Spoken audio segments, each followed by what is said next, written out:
Hey everyone, this is Kinsei Reaction and welcome back to my live reaction on more Umamusume content, and this video is called Please Remember This Umamusume. And yes, this will be the real life event for Aston Martin. Okay, here, just hear me out. I just want to say that my curiosity for Aston Martin is just in my head this whole time. During my last reaction for the season 3, people are saying that I should react to the real life event of Aston Martin. I'm definitely very curious for Aston Martin, because the way that she was shown in episode 1, like, why was she shown like that? She was treated kind of like a ghost or something. Because I was assuming that she's gonna be in Team Speaker because she is there, right? But she didn't even get to speak, and the way that she's looking at the camera, right at the viewers, like for example me, I never forget that you guys are saying that in the comment like a few videos back, I think during my winning concert, I believe, like you guys are saying that never forget Aston Martin. Please remember Aston Martin. Why her specifically? I feel like I'm gonna get that answer in this video. So yeah, definitely very excited, and without further ado, let's just get started on our reaction. Okay, before I get some live share, alongside first enjoy all of my live reaction videos, please leave a like and also subscribe to the channel, hit that notification bell for not missing my future live reaction, and don't forget to share this video and content as well. Alright, let's get started with the video. Please remember this Umamusume, and this will begin in 3, 2, 1, and let's go. Right there again. And also right there. Always at the background of it. Aston Martin.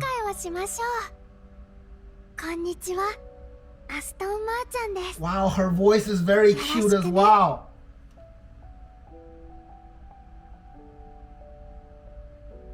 In Umamusume, the drive is always present to obtain an ever-growing pool of Umas to race.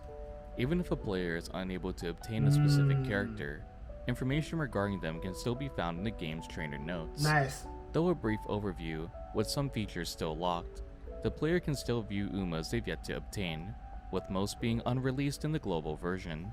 These Umas are added if a player has either encountered or raced against them in their careers. This is the case for all but one Uma. All but one Uma? Doesn't Uma? appear unless pulled. Until that you point, have to pull she her. ceases to exist in that world. So why is this the case? Yeah. Why does this Umamusume remain hidden despite special? the strong urge to be remembered? Who is this Uma? And what was the career of the racehorse she was modeled after? Wow, she was even Today, treated special in the dive game. into these topics and present to you a story of regret and remembrance, a rivalry that never was, and a memory fleetly fading with time. This is the story of Aston Martin, a legacy that will never be forgotten. This video will act as one of 2 parts, covering both the real-life history and Umamusume version of Aston Martin and her career. This video will mainly focus on real-life events with some Umamusume tie-ins. Machan's story is a roller coaster, and I plan to release a full in-game analysis when she's available for global players, so they may experience it for themselves. So first and foremost, let's tackle the main topic at hand. Why is Aston Martin presented in the first episode of Umamusume's 3rd season? Specifically, with shots revolving around Daiwa Scarlet and Vodka.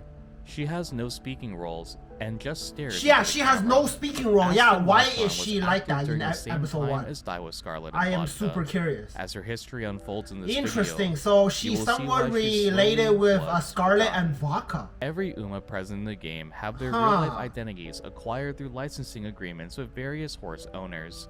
Well, when I say related, it's like they have a connection. Some owners will simply allow their horses to be represented, while others will have specific requests they'd like implemented in the game and anime series.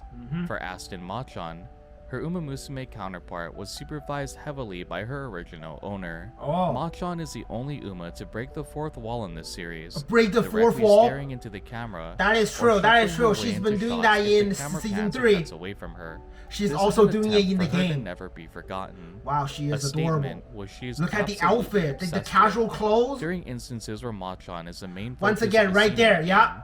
She'll always be staring straight at the camera, as if she's not speaking to any other in-world characters. but instead to you as the player, directly But requesting she gets you to speak in remember the game. and not be Let's forgotten. go. Aston Machan was a mare born on March 5, 2004, at the 2004. Shodai farm in Hokkaido. Her sire was Admire Kazin, and her dam Rustling Copes. Kazin was a two-time G1 winner both at the Asahi High Futurity Stakes and the Yasuda Kinen. Aston Machan would be among the first crop of Admire Kazin. From birth, the farm personnel had evaluated Machan as a horse of great potential. Due to this, Machan was placed in one of many JRA select sales, where promising foals are put up for sale to be acquired by various owners. It was highly believed that with the promising evaluation, Machan would be purchased in no time. What was unexpected was the individual who would purchase Machan. Even with an impressive evaluation, initially, Machan found no potential look at her buyers. wearing This was mainly school due uniform. to the fact of her being the first Adorable. crop of closing I really offspring. love her No like previous data hairstyle. was available, It's which so deferred fluffy. many potential buyers. Eventually, Aston Machan was purchased by Dr. Mayumi Tosa, who was a female physician. Machan would be, according to available records, the first horse owned and raced by Mayumi, who at the time was still a widely unknown name in the world of horse racing. The name Aston Machan comes from a combination from the British luxury car brand Aston Martin. Oh really? Aston alongside Martin. Mayumi's school nickname of Machan. Hey. Mayumi was a fan of James Bond. James Bond. And wanted her newly acquired Yeah. mare to run as fast as the car driven by him, Nice. the Aston Martin. Aston Machan, following the acquisition by Mayumi, would be placed in the Rito Training Center, where she'd eventually be paired with Sei Ishizaka. Like many others, Ishizaka was skeptical of Machan's potential, being the first crop of Kozin offspring.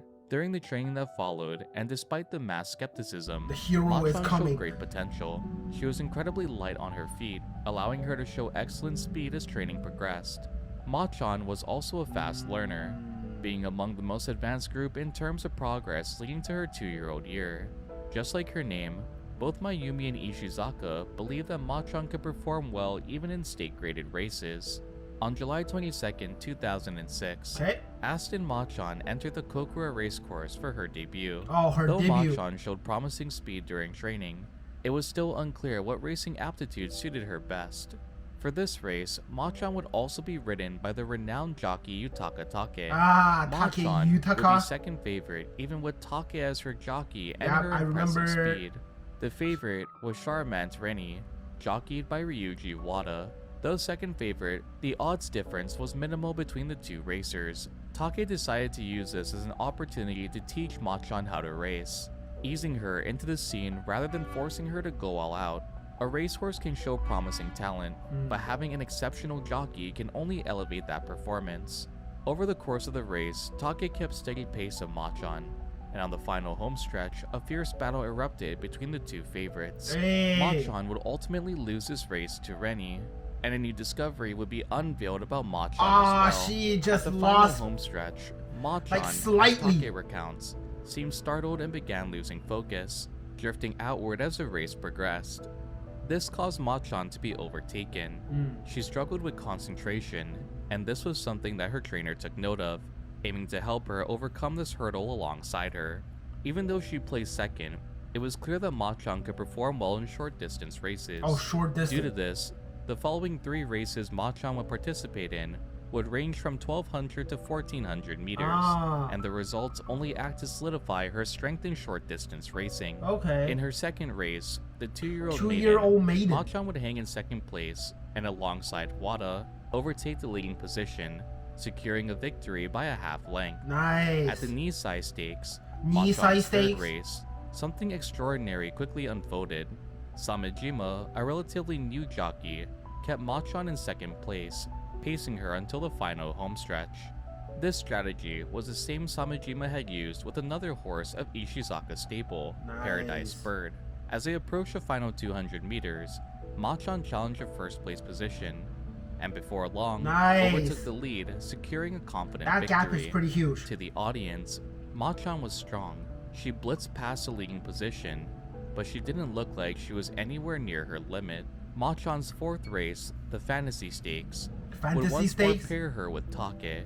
This race was Machan's longest distance in her career, being 1,400 meters. 1,400 meters? Commenting that the change in aptitude is minor, it well, places for great short impact distance, that is specifically pretty on far. horses adept to shorter aptitudes. Unlike sprint races, which Machan had been participating in, a horse cannot simply run at full speed from start to finish without issue. Mile distances and greater act to test a horse's cardiovascular endurance and energy conservation. For horses with limited stamina, burst acceleration, or haste to run away, mile races and beyond are simply out of reach. The media, who had praised Machan for her speed, were now divided with her participation in the fantasy stakes. As the race began, it was visibly clear that Take was trying to keep Machan calm, forcing her to retain a steady pace. Had Take not attempted to control Machan, she would have surged to the front as she'd done many times before. Even a well-seasoned jockey like Take struggled to keep Machan restrained until they reached the final homestretch. As they approached the final straight, Take allowed Machan to run freely, and she did not disappoint, boasting a display of explosive acceleration. Nice. Machan easily broke away from the rest of the pack and won the fantasy stakes by 5 lengths over the second place recipient, yeah! Pyrrhixz. This wasn't only a staggering victory, but also a record-setting time of 1 minute 20.3 seconds.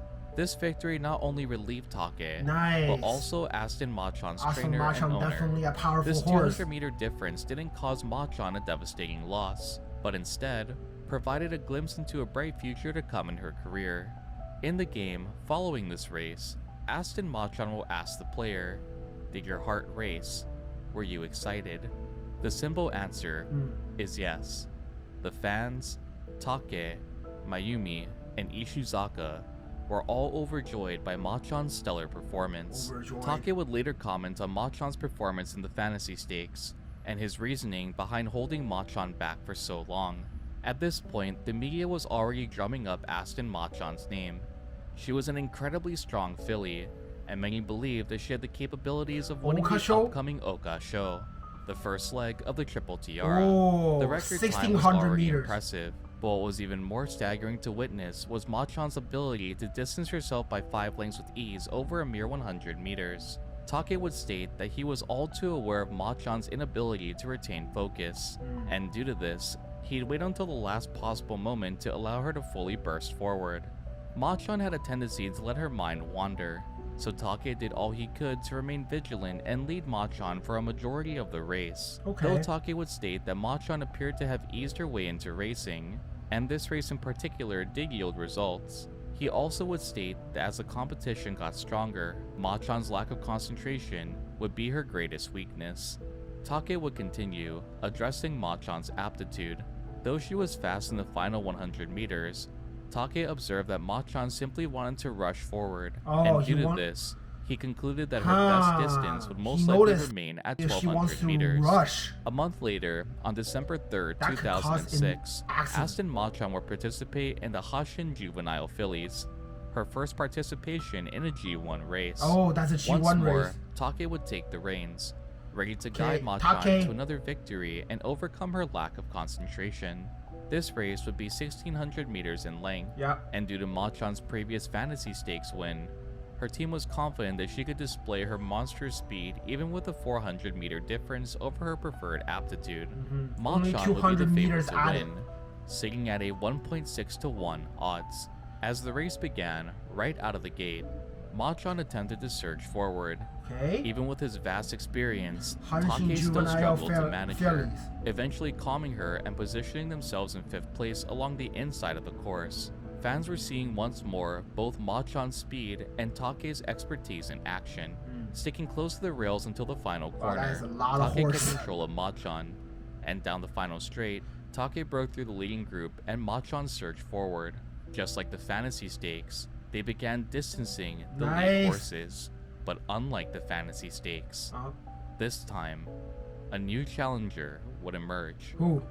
From the far outside pursued a Dark Bay filly, one displaying a monstrous spurt to catch the leading position.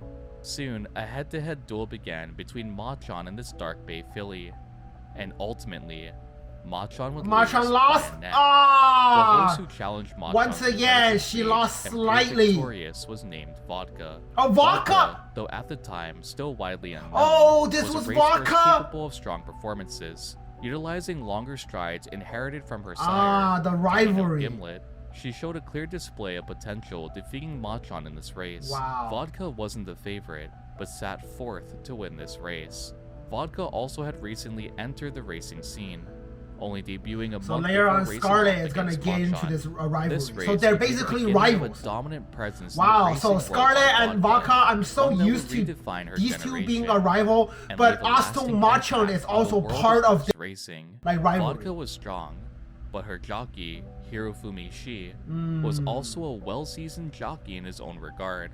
She had ridden Agnes Digital in the 2001 Autumn Tenno Show, Agnes Digital? ending the legendary reign of the Autumn Tenno Show TM off Bro. Reflecting on this defeat, the normally calm and collected Take would comment, "The opponent was just too strong. She's strong." She's strong. Aston Machan's training assistant, Kazuya Ueda, also would state, Machan, she was born in the wrong era. Though harsh, these words sadly would hold true. Aston Machan being born not only in the same era as Vodka, but also Daiwa Scarlett. Two names that you're familiar with, so it's quite ironic how the name Aston Machan remained foreign. That's why she's right beside them. It's a perfect example. Yeah, right there. Look at the three of them. Aston Machan was neither weak nor incapable. In fact, she was far from it. Although she was strong, the juvenile fillies race proved that there were opponents far stronger, ones who would lead on to define their era. Trainer Ishizaka would take this loss as a lesson, confident Machan could still handle 1600-meter races, and still had high hopes for her 3-year-old racing year. Their next aim would be the Oka Show. But the question still remained. Could Machan win over such strong opponents? Yeah. With 2006 coming to a close, Machan would race 5 total times, placing first in 3 and second in 2. Well, that's a good impressive record for her 2-year-old year. 2-2-3-1. 2007 began, that is pretty good. Aston Machan would race in the Fillies Review held on March 11th. This race, alongside the Tulip Show, is regarded as one of the 2 major trial races for the Oka Show. The Review is 1400 meters in length, 200 meters shorter than the juvenile fillies race Machan participated in the previous year. Machan's rival, Vodka, had also won the Tulip Show the previous week, setting the stage for Machan to prove herself in the second trial race leading up to the Oka Show. Unsurprisingly, Take remained as Machan's jockey, and Machan once more was the overwhelming favorite to win. Take, just like he did previously, restrained Machan from bursting forward straight out of the gate, easing her into 3rd place as the race continued, allowing Machan to fully spurt down the final straight. She quickly overtook the lead effortlessly, claiming a victory by 2.5 lengths over the 2nd place recipient, Amano Cherry Run. Even with this victory so far so good. Redemption from her previous defeat, something didn't sit right with Take. After the race, he commented that Machan has too much speed. Though it could be seen as a compliment, it was not a statement of unqualified praise. Take didn't simply state that Machan was fast. I mean, he says that she is like rushing, right? Her uncontrollable urge to run at full speed straight out of the gate consumed far too much stamina, making increased distances difficult for her to overcome. According to Take, there were many things Machan still needed to learn in racing. The Oka Show will be on the outer track and the competition fierce. Now we're up to the Even with Oka these Show. Comments, trainer Ishizaka would still hold hope in winning the Oka Show.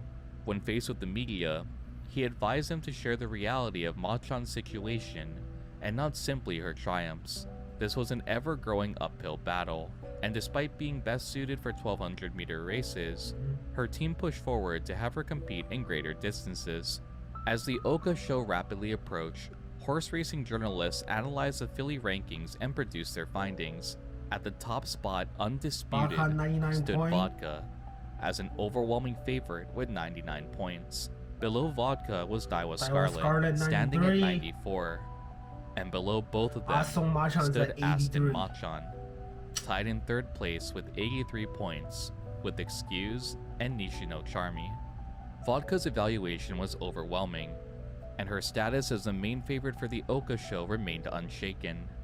Scarlett, who sat one place under Vodka, had only narrowly lost to her at the Tulip show. Yeah. Even so, Scarlett was still highly regarded due to her exceptional pedigree, being a granddaughter of Sunday Silence and the progeny of Agnes Tachyon. Agnes Tachyon, yeah. As stated before, Machan, due to her sprinting aptitude, yeah, that's the first time I get to see Machan in the anime. I was like, she what? Wasn't adept to Wait, who's that? Yeah, my reaction was like that. She shared the race course with two monsters of her generation. Even with her strength, Scarlett and Machan Vodka began to like fade been into called their shadow. monster.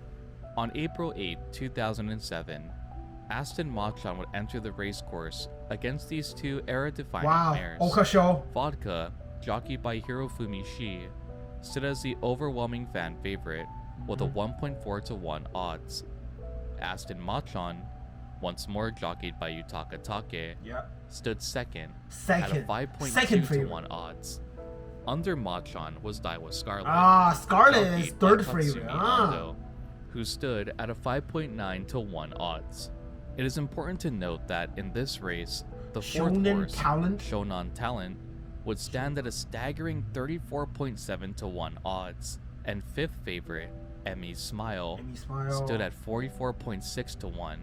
It was obvious, even if evaluated lower than Vodka and Scarlett, many still saw Machan's potential to emerge victorious at the Oka show. Believes that the audience Machan expected can win. to see a fierce three-way battle for the finish, with these three favorites each pushing the other to their limit. Show. The truth is, two would live up to that expectation. Only two? With one falling further behind in their shadow.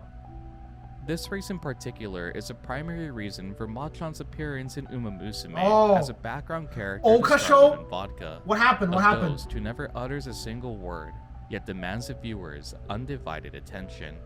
Unlike previous races, Take wouldn't be able to restrain Machan.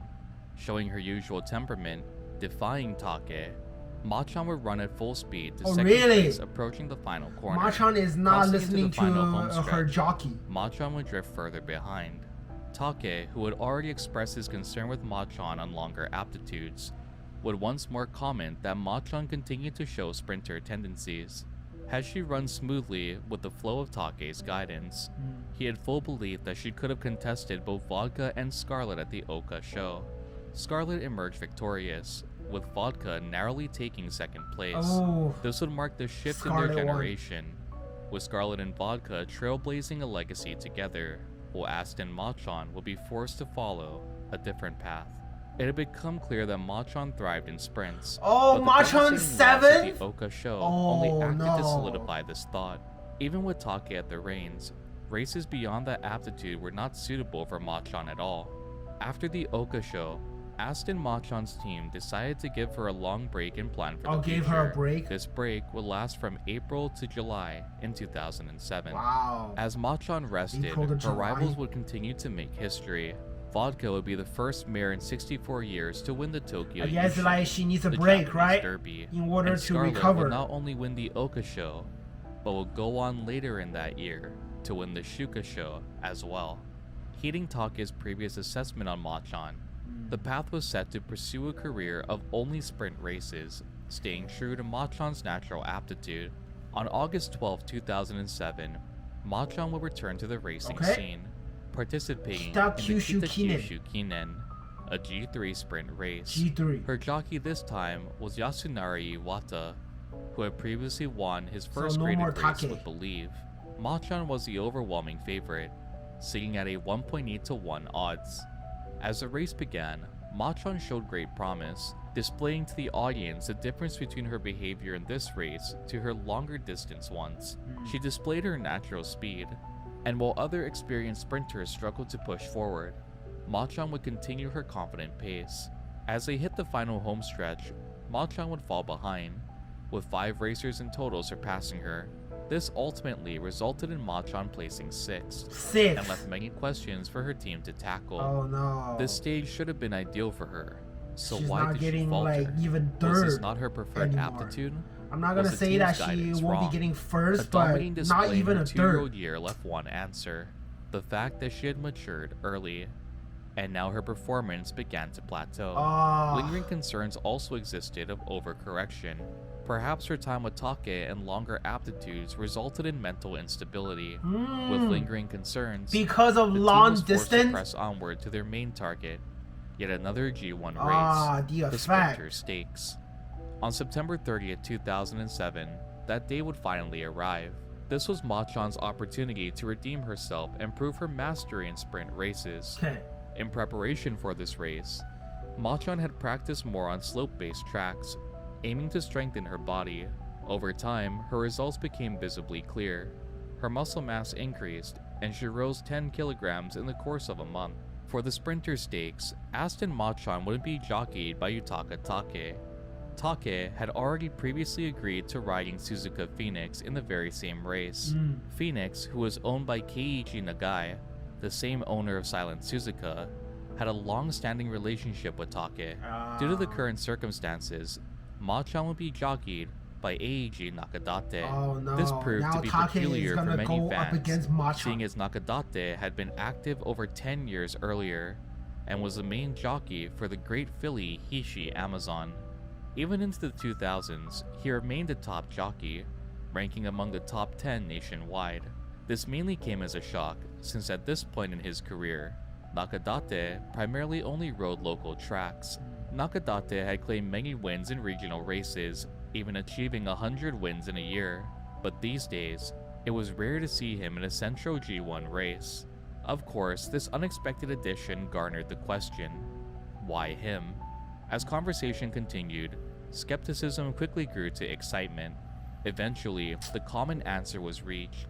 Nakadate would allow Aston Ma-chan to take the lead and be a true front runner. You see, Nakadate wasn't only the jockey for Hishi Amazon, but another horse you're all too familiar with from Umamusume, a front-running horse that ran with everything they had, an unprecedented front-running strategy that would even defeat Rice Shower.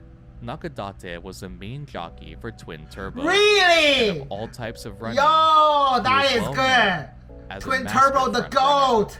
The team behind Ma-chan fully intended to unleash her abundant sprinting ability, and utilizing one of Japan's best in the field. Mainly Turbo's jockey. Let's go. Up until this point, Ma-chan had run cautiously, but that caution was thrown aside to allow Ma-chan to do what she defiantly attempted so many times before, to run to her heart's content. There was no turning back, and the team, alongside Ishizaka, had taken precaution to ensure this transition went smoothly. The track this time would be heavy due to rain, a condition requiring brute strength to overcome. Luckily for Aston Ma-chan, her team had already trained her to possess that monstrous strength required. As the gates opened, Longren, jockeyed by Hirofumi Shi, exploded out of the gate, displaying a perfect start to the Sprinter Stakes. Even this start would be easily surpassed though. Unleashing all her power and unrestricted by her jockey, Ma-chan made an incredible push to the front, easily surpassing and overtaking Longren. That's good. This was shocking to everyone watching. This wasn't a debut race. This was a G1, with every horse being a top racer in terms of speed and acceleration. Even with this roster of expert sprinters, Ma-chan had surpassed them all. She was faster than them all. Even with the heavy track conditions, Ma-chan led. Nakadate's guidance finally allowed Ma-chan to fully thrive on the course. She maintained her lead uncontested, keeping 3 lengths between her and second position. This lasted until the final homestretch, where she'd extend that lead to 4 lengths. As pursuers narrowed the gap, Ma-chan crossed the finish line. From start to finish, she yielded her lead to no one. After so many trials and so much hardship, Aston Ma-chan had finally claimed from the beginning until the end, she is number 1 as a new sprint queen. This reminds me of Silent for Nakadate, winning his first G1 race in 13 years. He'd later state that he'd have his own strategy to have Ma-chan win, but Ishizaka simply told him to bring out Ma-chan's full power. No restrictions, no stress, just ride in a relaxed position. Nakadate was extremely grateful to Ishizaka for this request, allowing him to reignite the passion he had to race on a big stage. To say the response from Machan's team was emotional would be an understatement.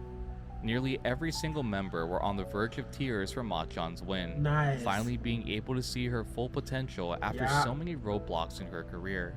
Even though she would never stand aside Vodka or Scarlet, she had made her mark, claiming a victory on the greatest stage for Japan's sprinters. Aston Machan was still a 3-year-old horse, and it had been 15 years since a horse that young had claimed a victory at the Sprinters Stakes. Only Nishino Flower had done the same before in 1992, making Machan the second 3-year-old horse ever to win. Machan was also younger than Flower at this time, making her the youngest horse in Japan's history to win, only elevating the accolades. Even with this monumental victory, it sadly will remain in the shadow of the 2 super fillies of her generation. Sadly, as we've seen many times before, with this victory would come a tragic downfall. Here it comes. Her 10th race would be at the Swan Stakes, the depressing incident. Nakadate, she'd devastate the audience and finish 14th. 14? With Machan being a young horse, expectations were still high to see a turn in her career in the Hong Kong Sprint in December. Equine influenza forced Machan to withdraw, and once more, it was announced that she'd rest for the remainder of the year. On February 10th, taking a break again. Well, I mean, you have to, right? As soon as she lost, like, for example, 14, she definitely deserves a break. Instead of trying to ease into longer distances, Take would allow Machan to show her full strength in her preferred 1200 meter distance. Even with this once more being Machan's specialized aptitude, she'd ultimately place 10th. Even Take was unsure of what had occurred. Not good. He hadn't felt anything off with Machan, nor did he act to hold the reins to command her to pace. Like previous evaluations, Machan was still young, and only showed potential to grow as her team planned to race her in the Takamatsunomiya Kinen in March. Following this, her team had high hopes and planned to race her overseas. But that did not happen. It did not happen? A newspaper article published in April 2008 would be headlined, Aston Machan, Sudden Death. Sudden death? Death due to acute heart failure. What? The article continued. Aston Machan, last year's Sprinter Stakes winner, who had been treated at the Retail Training Center clinic for colitis, just passed away all of a died sudden on April 21st, 2008. She had 11 career starts and 5 wins, 11 career, including 5 4 wins. graded victories. Colitis is colitis of unknown causes. According to a JRA doctor, Kiminobu Yoshinari, mental factors such as stress are also considered. Only 5 to 6 horses per year develop it in the JRA. Some recover, and some do not. And also Machan had Machan received dedicated treatment for about 2 months, but the staff's wishes for her to recover would never be fulfilled.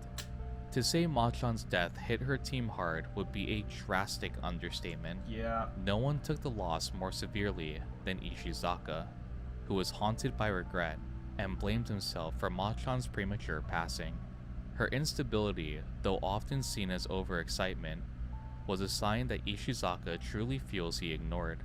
Though this video has shown clear care for Aston Machan, Ishizaka truly felt he could have done more to care for her, to properly address her mental instability.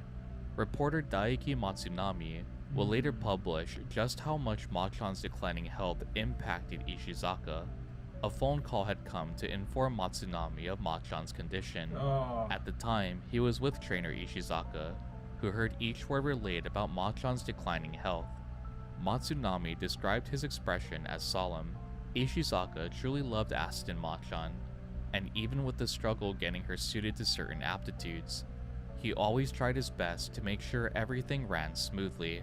Matsunami would continue, contrasting this moment of sadness when Ishizaka relayed their plan to have Machan race in the Sprinter Stakes. Matsunami gleefully recalled Ishizaka's grin when he announced Nakadate's addition to the team. Some judged Ishizaka's choice with Machan's career, but ultimately, Matsunami stood behind his belief that Ishizaka was the best choice. This experience of grief would later influence the training of one of the strongest fillies Ishizaka would work with, Gentle Donna. Oh, Gentle Donna? No wonder you're wearing the hat and to look after Gentle Donna more intensely, the jacket, ensuring such carelessness Gentle wasn't allowed to Donna happen again. Aston Machan, despite being born in a strong generation, one defined by Sunday Silence blood, would blaze her own path. One of the Sunday Silence She was described blood as a charming filly, and through her journey of hardship, had gained an idol-like popularity. As the years progressed though, she began to fade to a distant memory, behind the shadow of Scarlet and Vodka. Really? This would be the reason she is to never be the forgotten shadow in the world of Umamusume. Scarlet and Vodka. The reason she's behind the shadow of Vodka and Scarlet, and why she appears so often looking directly into the camera. She wants you to remember her, right? The only way her legacy can continue is if she's never forgotten. A silent but desperate plea. No wonder you guys are keep on saying, don't forget Aston Machan. She received during her time racing. This was the story of Aston Machan, a filly who paved her own legacy. This is very depressing. And against Japan's strongest, still left a mark on the racing world. Personified in Umamusume by a soft-spoken Uma with a deep compassion for her fans. I kind of want to hear her and talk. A yearning to never be forgotten. And her racewear is adorable. Did you enjoy this video? And what was your favorite part? Be sure to let me know in the comment section down below. Thank you all for joining me, and as always, I will see you all in the next video. You gotta show Aston Machan at the very end one more time. Okay. This will be my reaction to the video. Please remember this Umamusume. Okay. So first of all, I just want to say that it makes sense. And then Aston Machan, her record is actually very good from the beginning. And then after some year has passed, she is getting like first and second. Yes, that is very good. And then afterwards, she became a little bit weakened, like she's getting 10th, 14th, and also even worse. So the jockey is considered that like she needs a break. When she made a comeback, she's still getting first, but then afterwards, she is still like having trouble with all the races, so she continues to losing the rankings. But I guess the jockey still consider that she might not recover her stamina to bring her full potential out, right? Yes, I totally get it, and I feel like the jockeys and the owners are doing their best in order for Aston Machan to give everything out, right? That's what I want to say. And they are even planning to make her race overseas. That is actually a big deal. But the sudden death of Aston Machan. Wow. So she just passed away like that with some kind of like diseases or symptoms. Yeah, so and right now it's like her legacy. If you forgot about her, like she will never, her legacy was treated as non-exist. That is so sad. She is basically the shadow of Scarlet and Vodka. That is also sad. Like it's not like Scarlet and Vodka's fault, but those two are the one who's keeping like Aston Machan like down below.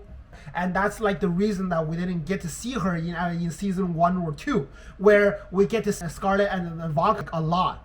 So yeah, for the time that when I was watching episode 1, I was wondering, like, is Aston Machan in season 1 and 2? I don't remember that at all, and I'm pretty much guaranteed that she isn't.